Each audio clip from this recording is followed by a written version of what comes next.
Yo, what is going on, CoD Familia? It is your boy BN, aka Mr. Kingdom Builder, and today we have yet again another fantastic surprise as we woke up this morning. The update V1.0.18, the Icebound Oath, has just been released as of 2 hours ago. In typical BN-ish fashion, weird for me to refer to myself in the third person, but you get what you get this morning. We are going to be giving you a full breakdown. We're going to read through all the patch notes. I'm also going to give you my opinions and my thoughts as we finish out or go through each section. And then we'll give you some conclusion thoughts at the end, along with a couple questions that we'd like to pose to you to get your thoughts. As always, I don't really know where I was going with that. Let's just go ahead and jump into it. Here we go. So we have... usually release date we typically get in the beginning, so we have right here, V1.8, the update, Icebound Oath, will be released on August 31st, so that's 8 days from now. This update will provide lots of opportunities to get rich. Okay, fantastic. Let's go into number 1. Chaos Reigns. Season 2 is on. Like Donkey Kong. As the frigid wind blows hard, the hearth burns dim. Season 2, the Icebound Oath, has launched players reaching the end of Season 1, Burning Stars and Dragon Calls, and Season 1 plus Burning Stars can now proceed to the realm of Beleren to experience a new season. Season 2 contents are summarized below. This is interesting to me because my thought would be let players play out Season 1 plus and then they go into Season 2. If they're now saying, and I just want to point out because this to me could actually not be the best move, if you're finishing Season 1 and then you're going directly into Season 2, skipping 1 plus. So an example would be if you take like a kingdom like 180, right? Which is still in its Season 1. And those obviously newer as well. Are they just going to go right into Season 2 and skip 1 plus? Because if that's the case, let's just talk about two scenarios. If that's the case, I like the fact that there's 1 plus. And then you go into Season 2. Because if you're just going to go from Season 1 to Season 2, then does that mean that they're creating a whole new Season 3 and they're going to be trying to roll these out in a timely fashion? Because you have to think about how long did it take for them to actually get Season 2 finished, right, or completed, which isn't like a slight on the devs. It's just you have to understand your timeline here. And if it's going to take them the same amount, well, first and foremost, who knows if we'll even get Season 3. But if we do, will it take them the same amount of time or longer? Because maybe they were already working on Season 2 by the time release came. So that means maybe Season 3 has to come up from scratch. These are things we don't know. So to me, the way I would like to see it done, if it is, depending, we'll have to see. But the way this is reading is that they're going to skip 1 plus. I would like to see Season 1 plus, then go into 2. This way you're giving yourself more breathing room, especially for the players there that are looking for some diversified content, which you would be giving them with essentially 3 different seasons. Okay, so now, scenery and setting. Beleren lies west of the Eternal Sea. For thousands of years, the dwarven kingdom of Cadwalladir? Oh, nice, that's the Waldir's name. Well, kind of similar, I guess, or at least it's in there, has ruled over the land. Marvel at its magnificent sandstone cliffs. Visiting the bustling Makala market, the jewel of the desert, and gaze upon the glorious castle Frostforge, located atop Beleren's breathtaking mountains. 2. Enemies. In Season 2, players will defend against the new Beleren faction. Interesting. So there's a new faction that's coming out. If that is the case, and I wonder if that means you can choose them, fighting the Dwarven infantry and Dwarven cavalry from the kingdom of Cadwalladir? That's my best one. Number 3, new Behemoths. Now, I would have liked if they said... enemies in Season 2, you'll defend against the new Beleren faction. No, I would have loved if there was a disclaimer here that just said, right, new faction will now be able to be chosen. Or if it just said, right, this is just a PvE faction. Just because that is a little iffy to me if there's actually going to be a new faction we can choose from, so it'll go from 3 to 4, or if this is just an internal PvE faction that you're going to fight against, right, but you can't necessarily choose them at the start. So that would have been nice. Number 3, new Behemoths in Season 2. Players can challenge 2 new Behemoths, the Frost Giant and Frost Dragon. Interesting. Okay, for Behemoths that appeared in previous seasons, exclusive Behemoth affixes have been added in Season 2, providing a novel battle experience. Now, I'm going to be honest here. The names for these, this is just my opinion. I don't want to say disappointing because that may come off negative. I just want to say that that is unexpected. Let me say that, because you already have a giant and you already have a dragon. You know, I would have been cool with like, you know, like Cerberus as an example, right? The 3-headed dog or something, or, you know, give me like an Articuno type character, but just don't call it the dragon. You know what I mean? Like, just, you already have a giant and a dragon. My thought is, give us some new names. I understand you put the frost word in front of it, but that isn't all of a sudden just pimping my right out. You know what I mean? Like, just, again, that's my thought there. Fantastic to get some new behemoths, but let's change the name up, right? So that way it kind of is coming off unique. Otherwise, you know, we're going to get the Frost Hydra, right? That's kind of where I'm going down now, right? Is that it's not, we're just kind of reskinning instead of kind of coming up with some new IP.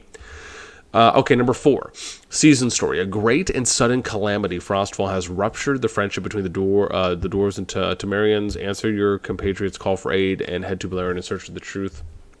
And an amazing this season adventure story. Okay, cool. 5 proving grounds. Ancestor statues forged by the dwarves can be found at regional borders across Beleriand. Fight for your alliance in challenges set by the statues' dwarven guardians. After proving yourself to the ancestors, you'll earn challenge points and receive blessings and rewards. Cool. So maybe this is a new PvE event that you'll be able to do, but on this particular, but that maybe that's exclusive to just this map. Okay.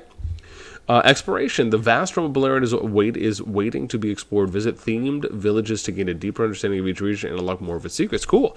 Season cinematics. After starting season 2, you enjoy a new cinematic to kick off your legendary journey. You can also rewatch the cinematic at the Argerstone. Lovely. Okay. So season 2's here. We got some nice information. Let's move on. Number 2, embark on a new journey of growth with new companions. This is probably the war pets. Following the night of burning stars, many lost their homes. Beasts roamed the land, suffering the corruption of dark forces. Purify the beasts so that they may join your legion, fighting alongside your heroes to defeat the enemy. You know, part of me, I don't know if you guys are wondering this, but part of me is almost feeling like pets is just their take on equipment, right? Now, I don't know if that's going to be the case. I don't know if anyone else has thought about it like that. But now I'm kind of almost starting, it kind of sucks that my mind is going in that direction. But I don't know, there's like this itch that I was thinking about for the past couple of days, you know, when I was just viewing the pet interaction and kind of what are some of those similarities that it could be drawing from. And I just, my mind immediately went to equipment. But we'll have to wait and see, right, how they're going to interact and if they're going to be a little bit more free-to-play friendly or a little bit kind of more spender friendly. We'll see. Number 2, pet sanctuaries are now available. Purify beasts on the world map to allow them to enter your pet sanctuary. Nurture your war pets and interact with them to get exciting surprises according to the Merchants Guild. Pet sanctuaries have just been built and will be further improved in the future. Lords are welcome to provide suggestions and feedback. The stories of the legendary heroes Sindri, Freyr, Forondil, and Theodore have been updated. Speak with them to gain trust. Okay, so it seems as though this is very kind of bare bones at the moment for the war pets, so we'll obviously have to see how that looks once we get in. Number 3, an even richer combat experience. Okay, added 2 new legendary heroes, Forondil, Cavalry PvP Control. Interesting that they put control with Cav, that's pretty cool.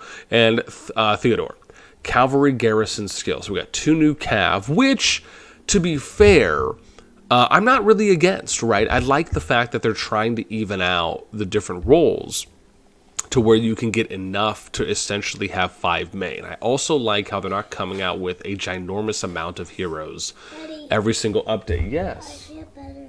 You do? Okay, we'll see. Let me finish and then I'll come take a look at you, okay? All right, thank you. Okay. Gotta love them in the morning. Alrighty, so then we have, again, which can be recruited from Lucky Spin, Wheel of Destiny, or Strongest Lord. Okay, so these are spender-friendly heroes, which it is rough for me because my view on it is if you're going to be coming out with heroes, and I get it, right? You're going to want some of them to be spender-friendly. My view is this. If you're coming out with divisibles of 2, then you just split them up, right? You send 1 over to the tavern, and you can do 1 behind a paywall. That's fine. But if you're going to keep putting more heroes behind paywall, that to me just is not the best way to go about it, right? doing like an every other or one every three as an example that you're going to put behind a paywall, I could understand that, right? Because that has been kind of a touted thing for a while. Or if you want to just put, let me give you another example. You could put all the heroes in the tavern for free, but maybe the rate at which you could get heroes could be fat, or the rate you can get sculptures for them or heads, right? Or tokens, if we will, is you can do that faster if you spend. That's another way to do it, right? You have your standard rate of, because you think about it, like right now, if you're trying to pull from gold keys every 10 times, you're not always guaranteed a legendary.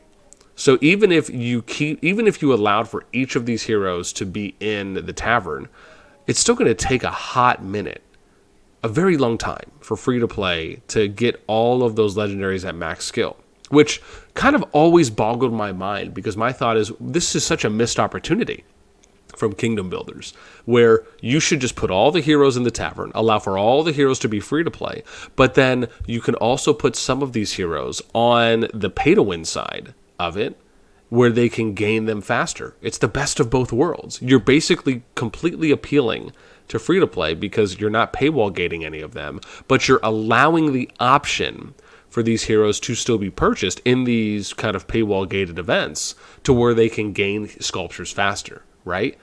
Because you think about it, you're going to keep coming out with more heroes, and the tavern is going to remain at its same percentage pool. I mean, it's kind of a no-brainer, right? It doesn't. I mean, if you think about it, it's not as though as free-to-play you're now all of a sudden going to be able to max out these legendaries within a month. Like, that's just not going to happen for every single one that exists. So, I don't know. Missed opportunity to me is what it feels like. I'd love to hear what you guys think on that one. Okay. Then we get to add a new legendary artifact, Oath of Stormpeak, Cavalry PvP tank, which can be obtained from the Forge of Light or Riches of the Forest events. Okay. Added a variety of new types of dark creatures on the world map. Fight and purify them into war pets. Interesting. Fight and purify them into war pets. I really wish like this was added in the war pet section, just with a little bit more clarity. But okay, and specifically, does this mean that you're able to get the war pets in Season 1 or Season 1 Plus because of this, and it's not Season 2 exclusive? That's a question as well now that is being raised because of... I mean, again, if I make an assumption here, because there's nothing that's indicating a specific season, that should mean that I can do this in all seasons. Number 4, adjusted the combat behavior of dark creatures on the world map for smoother fights. Okay, cool. Hey, I'll take that. Quality of life. That seems like a win. Improved the experience when challenging dark creatures, which now make more logical choices on which targets to attack. Okay, so we're trying to improve kind of the AI on the PvE side. That is cool. I'm actually down for that because to me it almost seems like that's kind of what they're doing with the Behemoths, which the Behemoths have their own kind of set interactions, even though they are set. What to me would be cool is if you wanted to do like the elite Behemoths, if the skills were randomized, right? So, usually you can kind of tell the Behemoth skill order when you're doing your first raids, but it would be cool if they like really tried to randomize the skills, like in a way that that you just kind of had to be more prepared for anything that could come, but they still kind of gave you like that lead time potentially. That'd be awesome. Okay, let's see here. World map for the price improves experience when challenging dark lanes. Then we said increased. Oh, here we go. Sorry. Where were we? Improve experience when challenging dark, which now, okay, yeah, increase the attack and skill casting range of some dark creatures. Okay. And then we have adjusted the skill effects of the Golden Crest artifact.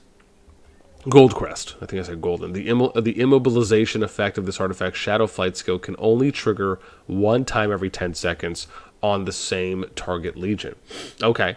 So basically what this means is that you just need to try and proc it on multiple legions. Okay. I don't know if that's necessarily... I mean, I guess you could argue that it is a debuff or a nerf, but maybe this is because it was OP. Would love to know your guys' thoughts. If you were like, hey, I've been totally abusing this artifact, but now I just can't abuse it as much. I'd love to hear. Number 6, adjusted the skills. This is a big one. Adjusted the skills of some heroes. Adjusted the effect of Indus Axiom of Glory skill to increase the range of target legions it can heal by 36%. Let me increase the range of target legions. Okay. So, range, so just the distance in which, how far it can heal out. Okay, not against that. That actually seems like a nice little buff. Adjusted Emerus's Shattering Blow Rage skill to change its skill damage factor. But again... What I'd love to know is, like, what was the distance range here? Or is this just a flat increase? Like, that would be something that would have been nice to hear. Again, its skill damage factor from 6, 8, 1, 13, 1500 to 7, 9, 11, 13, 15. Okay, so they're just buffing the bottom two, the first two skills a little bit. So that way it's just a little bit stronger on the early end, but still is hitting its top end max the same. Number 7. Or I said 2.7, improved the battlefield experience in Roots of War. Improved the display of scrolling battlefield notifications as new messages appear, the older ones disappear faster. Okay.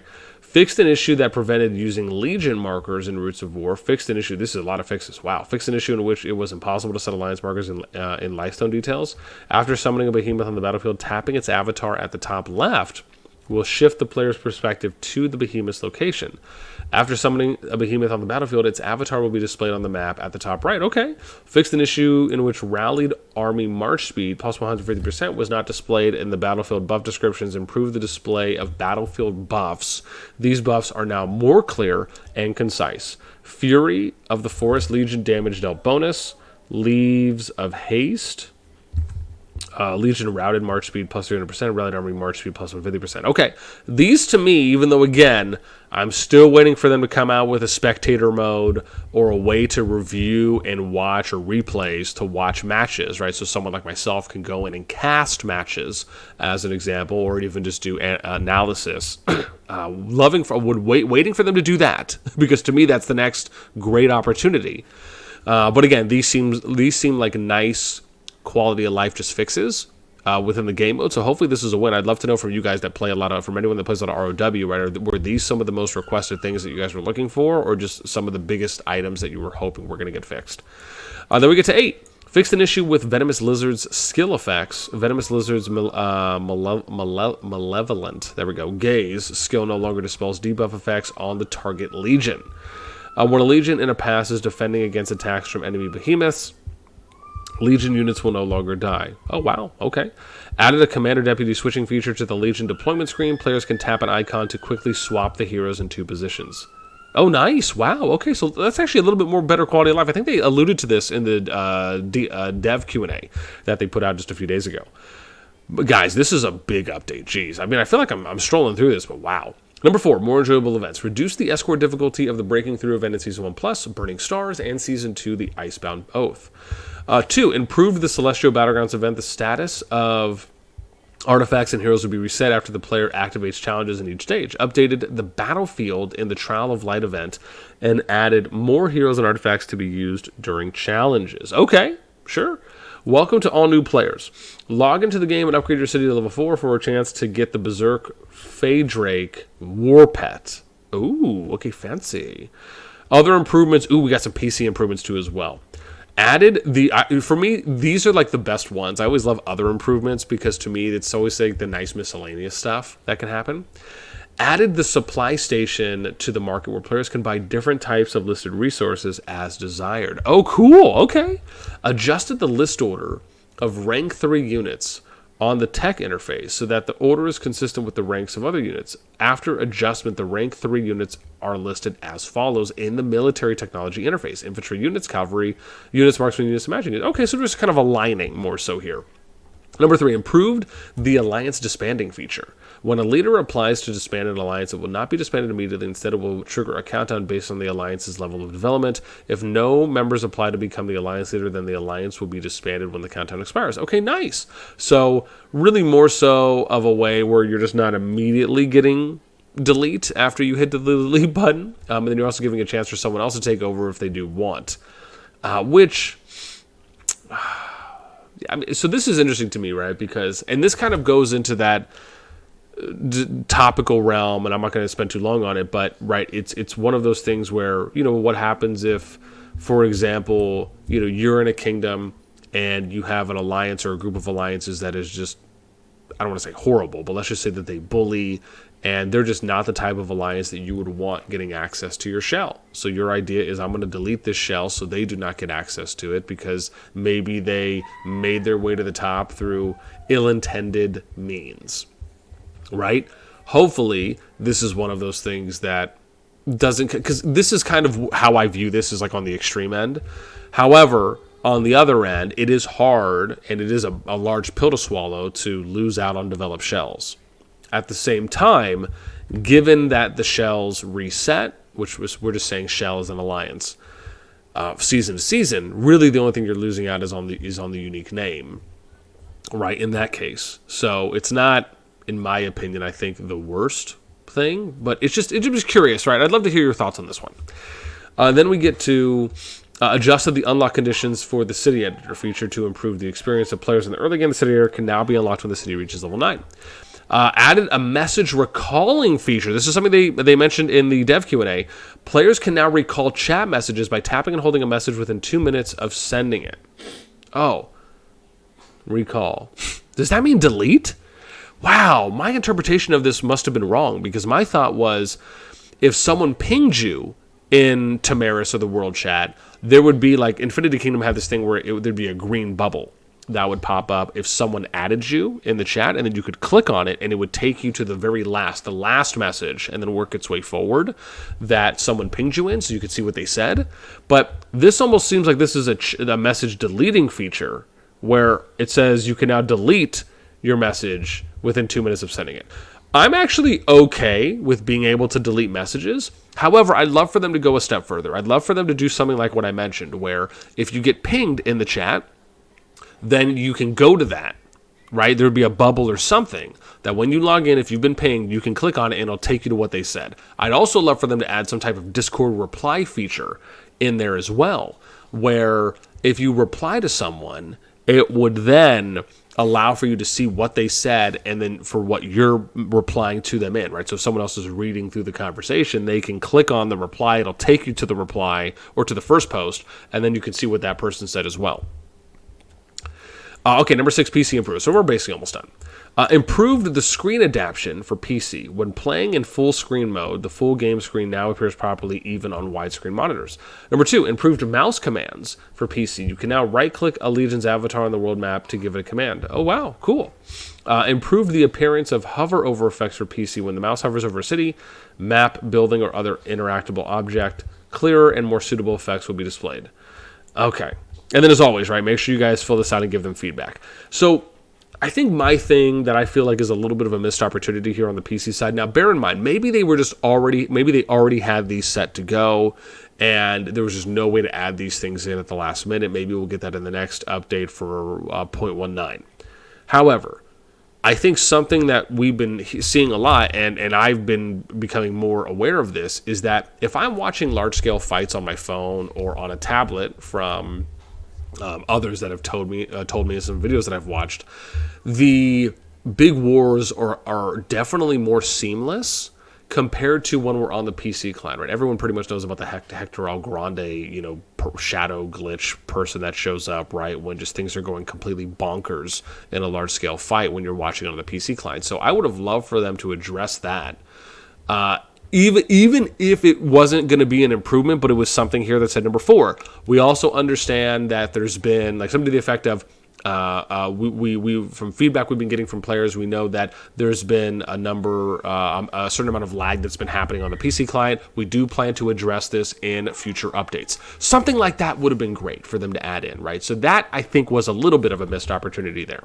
However, are we excited that Season 2 is coming out? Yes. This is a jam-packed update, and for the most part, has some nice things. You also remember, and I'll give you a little side thing here, in the dev Q&A, they did allude to adding in a union chat, right, for alliances that want to form a union together. Then you get a separate dedicated chat to communicate it. That was something that was not mentioned here. So the thought is that the dev Q&A, if you think about it from this perspective, just because it came out a couple days before this update came out, it could be alluding to future things that are going to be added in, right? So it kind of tells you, well, maybe they didn't have everything ready to go to add in here in 0.18, but most likely it could happen in 0.19 at the earliest. So just a little bit of food for thought there. However, again, I think the overall update is really kind of a net positive for the most part. Again, a few questions that I had there, a few things I would have liked to see included here and there, right? One of the big things is kind of that before and after when you're talking about stats. It's always nice to see, like, well, what's the current stat? And then what are we going towards, right? Just so you can kind of have some context for those that may not be privy or may not just read up on alliances or artifacts all day long or anything else for that matter. So, again, Happy, can't wait for Season 2. And as always, I'd love to know what you guys think. Let me know in the comments down below. That's going to do it for me. As always, until next time, I will catch you later.